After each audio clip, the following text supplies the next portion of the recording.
Hello and welcome to the FatBoss Guide to Socrethar the Eternal. Hello, yeah, so this encounter consists of primarily fighting a robot, and then you actually get to see the boss in the second phase. And considering its place in the instance, and the way that we killed it 4 times, we think it might as well be the first boss. Yeah, it's a little bit weird. It seems like this is one of the few bosses in the instance where there's actually a cheesy Zerg strat going on, so we don't know how long it's going to last, but we're going to tell you about it anyway. Now, before we talk about any of the abilities, for this encounter you do want 2 tanks, you want roughly a healer, a group, and a mixed DPS makeup. Now in phase 1 you are fighting the robot, and in this phase you want your entire raid team to be stacked up against the wall on either side of the room, and the boss positioned towards the middle. Now for your tanks to worry about is something called Reverberating Blow. This deals a large amount of physical damage to all targets within a cone, which is directed towards whichever tank has aggro. This ability also applies 3 stacks of a debuff that increase the amount of damage you take from this particular ability by 200% per stack. You can spread the stack out by having 3 people within the cone, giving them each 1 stack. However, we'd recommend that you don't do this and instead just have the tanks solo the blow instead and rotate personal cooldowns as well as externals on them. You won't be using any other damage reductions at any other point. Now for the raid to worry about is something called Felblaze Charge. He will target a random player and charge towards them, leaving behind a trail of green shit that slows you and deals ticking damage. If you're targeted by this ability, you can actually move out the raid so everyone else can stand still, but if you do fuck it up, then everyone's gonna have to move. That's a shame, isn't it? Another ability you have to deal with is something called a Volatile Fel Orb. The boss will create an orb that will then fixate on a player and chase them down. When it reaches them, it will explode and deal damage to anyone nearby. Make sure you move out of the group if the orb is on you.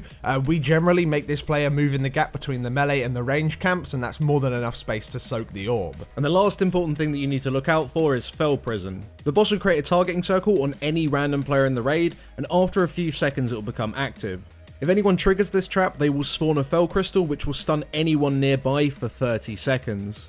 If you destroy the crystal, it will release all players from the stun. But ultimately, if you move away from it immediately when it spawns, you won't have to deal with this mechanic at all.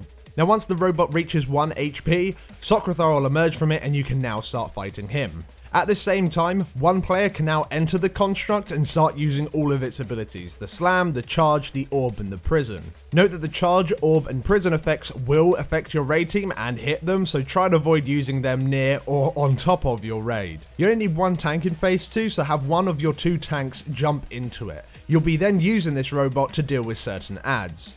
And do take into account that when this robot dies in this phase, you'll then go back into phase 1 and Socrethar will go inside it instead, and pretty much the fight resets and you go again. Now before we talk about any of the adds in phase 2, we're going to go over Socrethar first. Now he only has 2 simple abilities. One which is Exert Dominance. This just deals a large amount of damage to the robot, however it's a cast and you can interrupt it, so you need to interrupt it at all costs. If the robot dies, like we said, you'll just go back into phase 1. You do not want to go back into phase 1, so set up a rotation of interrupters just to deal with this. And his second is something called Apocalypse. This is a 10-second channel that just deals ticking damage to the raid.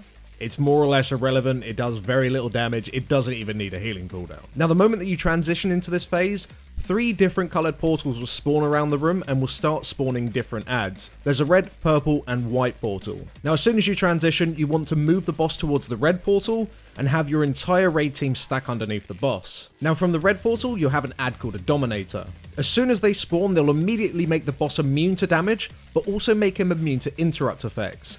Because of this ad needs to die immediately. The boss will be casting Exert Dominance on the robot, slowly killing it, and you cannot interrupt this cast while the Dominator is up. Apart from that, the Dominator will also place debuffs on 2 separate players that causes them to deal damage to themselves and anyone within 10 yards for 2 whole minutes. When this debuff initially comes in, the players that are affected need to move out immediately, and you probably want to pop a healing cooldown such as Revival, because you need everyone to be stacked in this phase, which will be more sort of clear in a moment, and because everyone is stacked, they'll take at least 2 ticks of this damage, and it does hit very, very hard. The 2 players that have these debuffs will also need to be spot healed. Now as soon as the Dominator dies, you can go back to interrupting and killing off Socrethar. Now from the purple portal, you'll get Shadow Callers. These guys have 2 abilities. They have a Shadow Bolt Volley, and they also cast Dispellable Dots on people. Now both of these abilities are interruptible. When these adds spawns, we let them walk over towards the raid, and then have ranged DPS interrupt them so that they move under the boss. They are then passively cleaved down, and you can pretty much interrupt them if you have spare interrupts. Just make sure you don't miss any interrupts on Socrethar. Otherwise, these guys kind of don't really do anything. Just cleave them down. And lastly, from the white portal, you'll get packs of haunting souls. These ghosts will fixate on random players and start to move towards them. If they do eventually reach a player, they'll explode, dealing quite a large amount of damage and fear everyone nearby for a whole 8 seconds. If this happens, it's probably a wipe, so the idea is that you kill them before they reach the raid.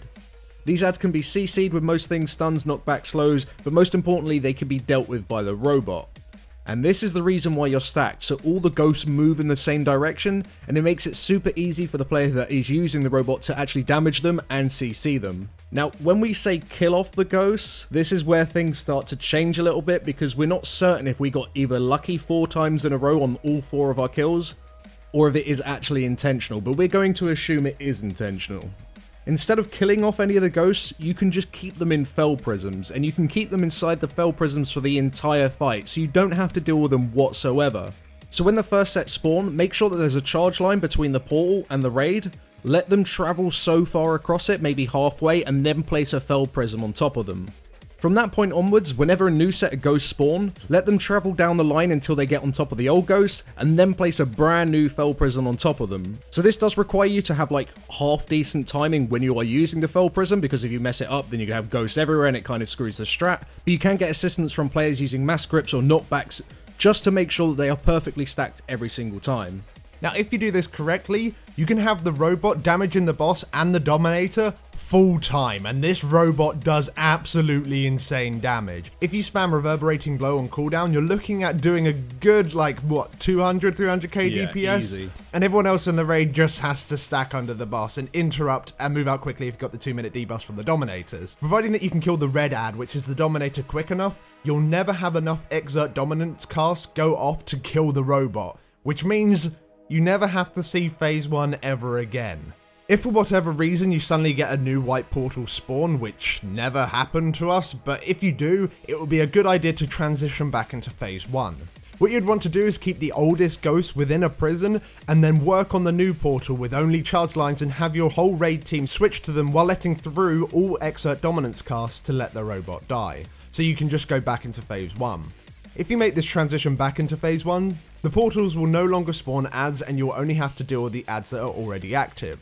Now, the prism from the boss do make the ghosts take 99% less damage, however, so you'd have to single target down the prison, so then all the ghosts are released, and then nuke down all the ghosts at once. But ultimately, we do not think this would ever happen. Providing you interrupt all the Exert Dominance casts, the robot should never die, and if there's only one white portal, you can just constantly spam the ghosts with prisms and just nuke the boss down. That happened on all 4 of our kills, and it was, you know, easy, really. Whether or not this is intentional or not, I don't personally think it is, but either way, that's how the boss is working right now. Of course, if something major changes, then we'll make sure that we let you guys know in a new video or something, but yeah, this is how the boss works now, and it's cheesy as fuck, and it's easy as fuck. Enjoy your loot. So thank you very much for watching, guys. If this guide did help you out, then please do drop us down a like, and we shall see you in the next video.